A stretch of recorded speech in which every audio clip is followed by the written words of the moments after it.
Look at this man. Look at this whole, entire man. Sitting there with shades covering his eyes at 2 o'clock in the afternoon like he is about to testify in front of a grand jury, telling the world with a straight face that Claressa Shields, the woman he is publicly entangled with while still legally married to somebody else, is quote the best thing that has ever happened to him in his nearly 50 years on this earth. Nearly 50 years. 5 decades. A whole wife.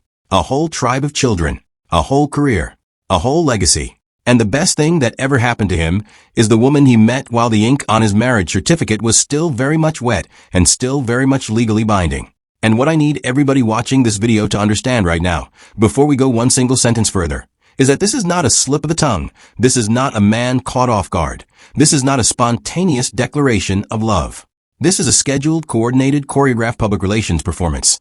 And the reason I know that is because the same man who cannot say his wife's name in public without triggering a Reddit thread just sat down on a podcast, in shades, and delivered the exact talking points that Claressa Shields has been begging the internet to believe for 2 straight years. And the moment you understand what you actually just watched, the moment you understand who benefits from that clip existing, the moment you understand why it had to be filmed exactly that way, on that platform, with those glasses on, at this specific moment in the news cycle, you are going to see this entire so-called love story for what it has always been, which is a business arrangement dressed up in a red carpet outfit and sold to us as black love. And when we get to the part of this video where I break down the actual economics of this entanglement, and I promise you we are getting there, you're going to understand why every single word that came out of that man's mouth in that clip was not about love. It was about payroll. Drop your thoughts in the comments, hit like, and subscribe. Let's get into it. Now listen, for anybody who is just tuning in and does not know the full story, let me set the table for you properly. Because the surface version of this situation and the actual version of this situation are 2 completely different animals. Claressa Shields is one of the greatest female boxers to ever lace up a pair of gloves. 2-time Olympic gold medalist, undisputed champion in multiple weight classes, a legitimate generational talent who did not need a man to build her brand, did not need a man to build her bank account, and did not need a man to build her legacy. She built all of that with her own 2 hands, in the ring, on her own terms. That is the Claressa Shields the world was introduced to. Now the Claressa Shields we are dealing with today is a completely different character. Because for the last 2+ years, she has been publicly entangled with a rapper who goes by the name Papoose, born Shamil Mackey, a man who is still, as of the recording of this video, legally married to the rapper Remy Ma. A woman he was married to for the better part of 2 decades. A woman he built an entire public brand around being loyal to. A woman he wrote love songs about, tattooed on his body, and posted about on Instagram like it was a religious obligation. And now that same man is sitting on podcasts, in shades, telling the world that Claressa is the best thing that has ever happened to him. And the stakes here are not small. The stakes are not just gossip. The stakes are not just who is dating who. The stakes here are personal. Because Claressa Shields' entire public reputation is now tied to a man who cannot legally commit to her. The stakes are cultural because we are watching in real time a generational black female athlete get reframed in the culture as somebody's side situation. And the culture is letting it happen because he raps. And the stakes are systemic because this entire entanglement is being propped up, promoted, and platformed by media outlets that know exactly what they are doing. And they are doing it because the content is profitable, not because the story is true. So when you sit down and you watch that clip of Papoose in the shades, and you hear him say Claressa is the best thing that has ever happened to him, the question is not whether he means it. The question is who paid for that sentence to exist, who benefits from that sentence being said on that platform at this exact moment. And why is the man who cannot even take his shades off to say it being treated by the media like he is delivering a State of the Union address on modern romance? And that is what we are unpacking today, because the receipts are stacking up and the timeline is not lying. And by the time we get to the end of this video, you're going to see a version of this story that the podcasts and the promoters do not want you to see. Let us start with the actual clip itself, because before we get to the deep stuff, we have to sit with what the man actually said and how he actually said it, because the tape does not lie even when the man wearing the shades does. The clip in question dropped from the DJ Vlad and Neil the Dentist Danza sit down, and in it, Papoose is asked directly how he has been handling the public scrutiny around his so-called new relationship. Now pause right there, because that phrasing alone tells you everything about how the media is complicit in this narrative. New relationship. A situation that has been front-page hip-hop gossip for over 2 years is being framed by a major podcast as a new relationship. As if we all just discovered these two people in the last 30 days. As if Claressa did not walk him out at the BET Awards. As if he was not sitting front row at her fights. As if the internet has not been documenting this entanglement in real time since 2023. That framing is not accidental. That framing is a favor. That framing is the media doing the work of laundering a mistress narrative into a love story. And Papoose knows it, and Claressa knows it, and the podcast knows it.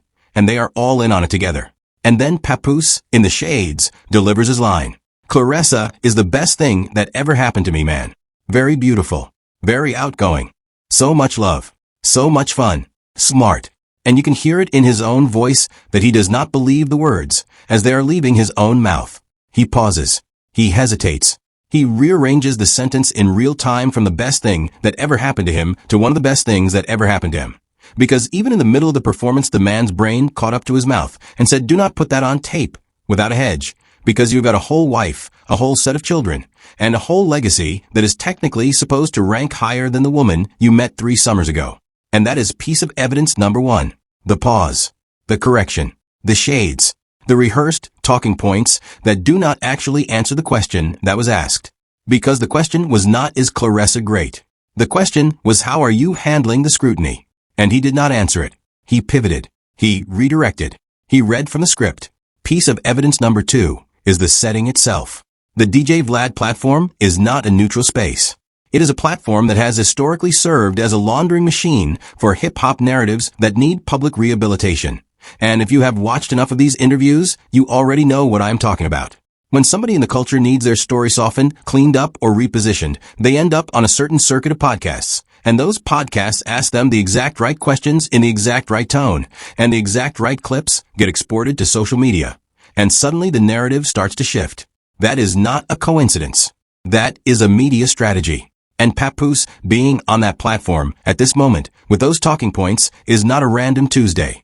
Piece of evidence number 3 is the timing, because this clip did not drop in a vacuum.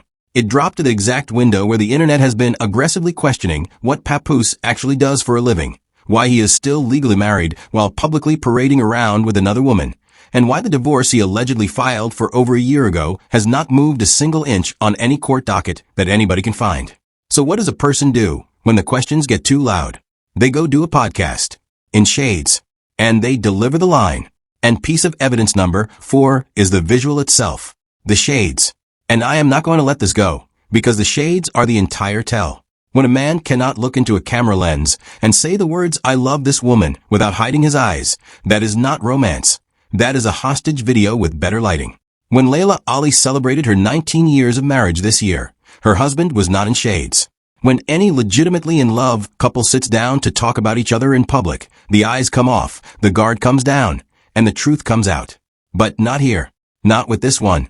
This one needs the shades, because the eyes would tell a story that the mouth is not authorized to tell. And that is the surface. That is what everybody with functioning eyes can see for themselves. But oh, do I have more for you? Because if you thought the shades were the smoking gun, wait until you see what is actually holding this entire entanglement together behind the scenes. The Papoose fans, the Claressa fans, the people who keep flooding my comments telling me to leave this couple alone and let black love breathe. This next section is going to be a rough one for you, because we are about to leave the surface behind entirely and start pulling back the curtain on the cultural machine that has been propping this whole thing up. And I promise you, when we get to the part about who is actually funding whose lifestyle in this arrangement, you are going to have questions that no podcast is ever going to answer. Stay with me. Because when you start listening to what the culture is actually saying about this situation, not what the promoted podcasts are saying, not what the pay-for-play clips are saying, but what the actual community is saying, a completely different picture emerges. And the first piece of cultural evidence I want to put in front of you is the reaction from within the women's boxing community itself. Because Chris Cyborg, one of the most decorated combat sports athletes in history, openly referred to this situation as duck hunting season. And if you understand what that phrase means in combat sports culture, you understand that Cyborg was not being subtle. She was calling Claressa a target. She was calling Papoose a predator dressed up as a partner. And the reason that matters is because Cyborg is not some random internet commenter. She is a peer. She is in the room. She knows what these arrangements look like from the inside. And she looked at this one and called it what it is on a public platform. And the reaction from Claressa's camp was not a denial, it was silence. And in the culture, silence in the face of a specific accusation is not neutrality. It is confirmation. A piece of cultural evidence number 2 is the way Remy Ma has been thriving in the exact same window that Papoose has been performing devotion on podcasts. Because let us be very honest with each other. Remy is not sitting at home crying. Remy is not begging for him back. Remy is booking placements, showing up in rooms, cashing checks, and moving through the industry like a woman who has already closed a chapter and is writing a new one.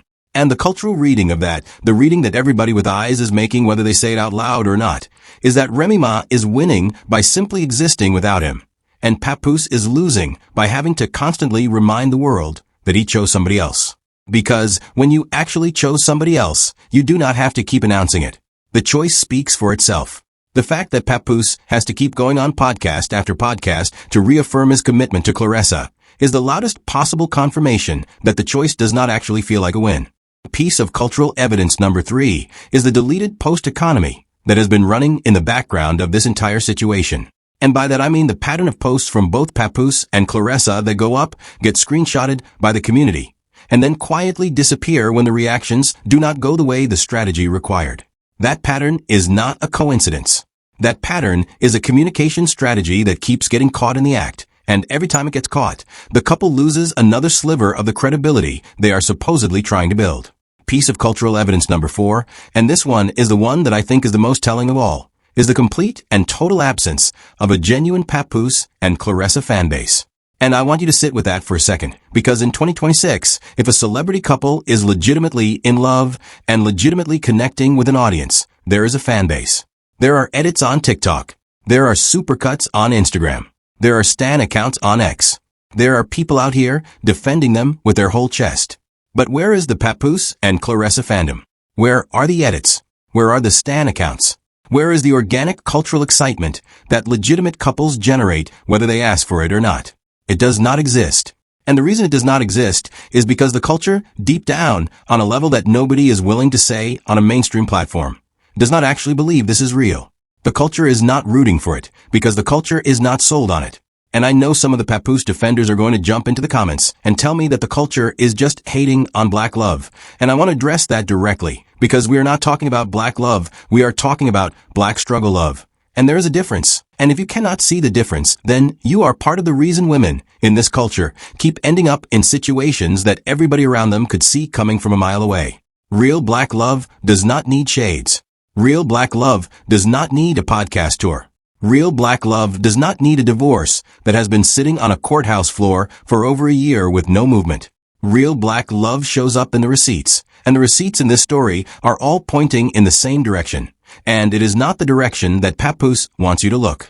And here is where we have to shift gears entirely, because everything we have talked about up to this point has been about optics, about culture, about the visible layer of the story. But the reason this entanglement is happening, the actual engine behind it, is not romantic, and it is not cultural. It is financial. And once you see the money, you cannot unsee the money. Let us talk about what Papoose actually does for a living in 2026, because Claressa herself recently made the claim on a public platform that Papoose has a job, and that he is so busy with that job that they do not need to see each other every single day. And when I heard that, I sat back and I asked the same question that anybody with a functioning brain would ask, which is what job? What is the job? Because as far as the public record shows, Papoose has a weekly radio segment on Rock the Bells on Sirius XM, which is a valuable placement, but is not the kind of gig that fills a calendar. He is not on the TuneCore roster in any active promotional capacity that anybody can find. He is not headlining tours.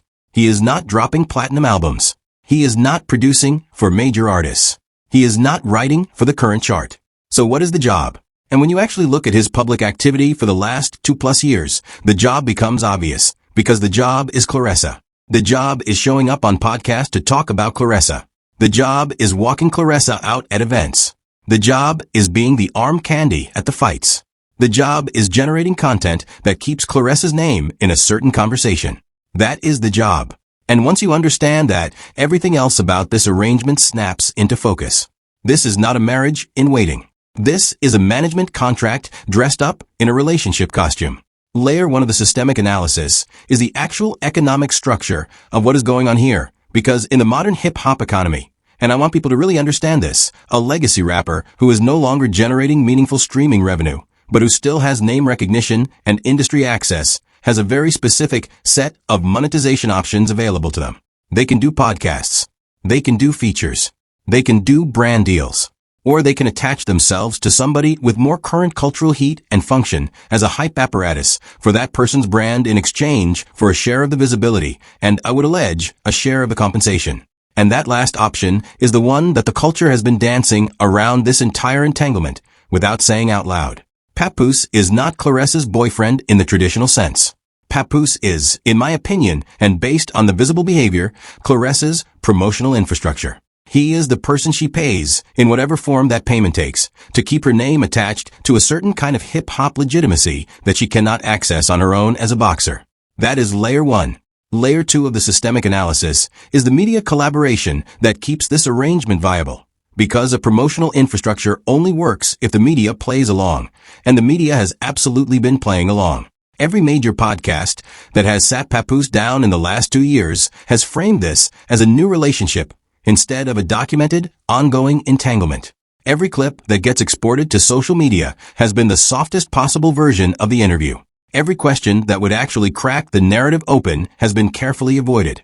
And that is not because the podcasters do not know what they are doing. It is because the podcasters know exactly what they are doing, and they know that the clips of Papoose talking about Claressa in flattering terms will generate the exact kind of engagement that fuels their download numbers, whether the engagement is positive or negative. The rage engagement is just as valuable as the love engagement in the podcast economy, and the couple knows it, and the podcasters know it, and everybody is getting fed off the same plate. Layer 3 of the systemic analysis, and this is the one that I want people to really sit with, is the way this entire arrangement functions as a case study in how the culture allows women, even successful, powerful, undefeated women, to be repositioned as accessories to men whose careers are behind them. Claressa Shields is objectively more accomplished than Papoose. She is a 2-time Olympic gold medalist. She is an undisputed world champion. She is a generational talent in a sport that eats athletes alive. And yet, in the public conversation, she has been reframed as the woman who is dating the rapper. She has been reframed as the mistress. She has been reframed as somebody's side situation. Her Olympic gold has been footnoted in favor of her relationship status. And that reframing is not accidental. That reframing is what the machine does when it cannot figure out how to sell a woman on her own terms. It attaches her to a man, even a man beneath her accomplishments, and it lets the culture do the work of shrinking her. And Papoose, whether he is conscious of it or not, is a willing participant in that shrinking, because the shrinking is what makes the arrangement work economically. If Claressa is powerful and independent, he is irrelevant. If Claressa is somebody's girlfriend, he is central. And that is the exchange. That is the actual transaction. That is the industry structure that this entanglement is sitting on top of. And until we say it out loud, the machine will keep doing this to woman after woman after woman. And we will keep letting it happen because the men who benefit have podcasts and the women who suffer have to keep smiling in the comments with heart eye emojis to keep up appearances. And that is when the truth of this entire situation finally comes into focus. Here is the part 1 I've been building toward, and I want everybody who is still with me to lock in for this, because this is the part that changes how you see everything that came before it. The truth of this entire entanglement, in my opinion, based on the visible evidence and the pattern of behavior, is that Claressa Shields is not in a relationship. She is in a public relations campaign that she is personally financing, and Papoose is not her partner. He is her contractor. And I say that with my whole chest, because when you sit down and you look at every single move that has been made in this entanglement over the last 2+ years, every podcast appearance, every red carpet walkout, every synchronized social media post, every carefully placed quote in a magazine, every clip of Papoose defending her in an interview, every one of those moves has the fingerprints of a coordinated public relations strategy on it. And coordinated public relations strategies do not happen for free. Somebody is paying for the coordination. Somebody is paying for the placements. Somebody is paying for the talking points that Papoose delivered on that podcast in the shades, because those were not spontaneous feelings. Those were scripted deliverables. And once you see them as scripted deliverables, the shades stop being a mystery and start being a professional courtesy. Because a professional does not want you to see his eyes while he is reading from a client's brief. That is the truth bomb. This is not a love story. This is a services agreement. And the reason the divorce from Remy Ma has not moved in over a year is because a finalized divorce would fundamentally change the structure of the arrangement, because the moment Papoose is legally single, the ambiguity that keeps this whole entanglement profitable disappears. And once the ambiguity disappears, the content dries up. And once the content dries up, the arrangement no longer generates value for either party. And the entire economic engine of this relationship comes to a stop. The marriage to Remy is not a barrier to this entanglement. The marriage to Remy is a load-bearing wall in the architecture of this entanglement, because the ongoing scandal of the undivorced husband is what keeps the story in the news cycle. And the story being in the news cycle is what makes the podcast bookings possible. And the podcast bookings are what pay the bills. Do you see what I am telling you? Do you see how the whole thing is structured? The reason he will not divorce her is not because he loves her, and it is not because he loves Claressa. The reason he will not divorce her is because the divorce would kill the content. And the content is the entire product. And that is why, in my opinion, no matter how many podcasts Papoose does, no matter how many times he says Claressa is the best thing that ever happened to him, no matter how many times Claressa gets in the comments with hard eyes emojis, the divorce is never going to finalize, because the ambiguity is the asset, and neither of them is going to willingly destroy the asset. And once you see that, you cannot unsee it. Every future podcast clip, every future red carpet moment, every future quote in a magazine is going to look exactly like what it is, which is a scheduled product drop from a two-person media company that sells the illusion of romance to an audience that keeps buying it, because the culture has taught us to root for anything that looks like black love, even when what we are actually looking at is black leverage.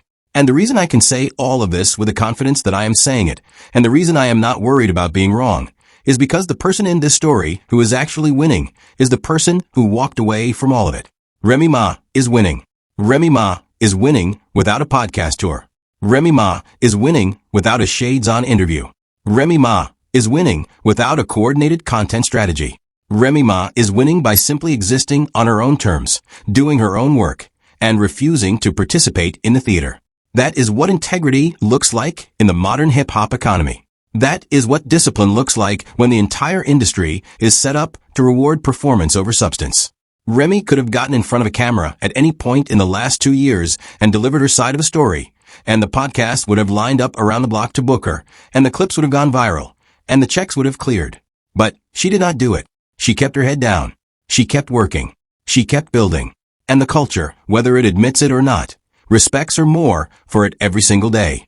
That is the contrast one-liner of this entire story. Papoose is doing podcasts to convince the world he is happy. Remy is doing the work that makes the world stop asking whether she is. And that is why, no matter how this entanglement ends, no matter what happens next in the divorce that will not divorce, no matter how many clips Papoose drops with the shades on, the person who is going to come out of this looking like the adult was always going to be Remy Ma. Because Remy Ma understood something that Claressa is still learning the hard way, which is that in this industry, the person who chases the narrative loses, and the person who lets the narrative come to them wins every single time. And, Claressa, if you are watching this, and I know somebody in your camp is going to send this to you, you have every tool you need to walk out of this situation with your legacy intact. You are a 2-time Olympic gold medalist. You are an undisputed world champion. You are a generational talent. You do not need a rapper in shades to validate you. You do not need a services agreement dressed up as a love story to keep your name in the headlines. You are the headline. You have always been the headline. And the sooner you remember that, the sooner the culture can go back to celebrating you for what you actually built with your own 2 hands, instead of debating you for what you are pretending to be with somebody else's. And this is only the start of where this story is going, because the next chapter of this saga is going to write itself in the next few months, whether the couple wants it to or not. And there are 2 specific developments I want everybody who is still with me to keep their eyes on. The first one is the divorce docket, because sooner or later somebody in the legal press is going to actually pull the file and publish exactly what has and has not been filed, exactly what motions have and have not been submitted, and exactly what the court has and has not scheduled. And when that file becomes public, the entire narrative of the almost finalized divorce is going to collapse in real time in front of everybody. And the podcasts that have been platforming this story are going to have to answer for why they never asked the basic questions. The second development I want you to watch is the next round of podcast appearances, because if my read on this situation is correct, and I believe it is, Papoose is going to have to escalate the intensity of his devotion talking points in the next few months to keep the story alive, and each escalation is going to look more scripted, more forced, and more like a professional obligation than the last one, until eventually even the fans who have been defending this arrangement start to notice that the performance is getting worse instead of better. When those two things happen, and they're going to happen, you're going to want to be subscribed to this channel, because I'm going to be there breaking down every single beat of it in real time, with the receipts, with the timeline, and with the analysis that the platform podcasts are never going to give you. So if you have made it all the way to this point in the video, and I know that if you are still here, you are one of the real ones, do me the biggest favor of your day, and go ahead and hit that subscribe button, hit that notification bell, and drop your thoughts in the comments, so this video gets pushed to everybody who needs to see it, because the algorithm cannot do its job unless you do yours.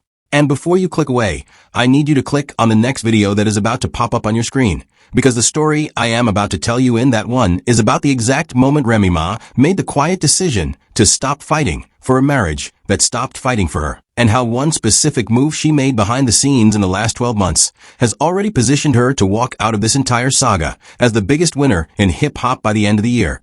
And once you hear what that move was, you are going to understand why the shades on Papoose's face were never about the sun.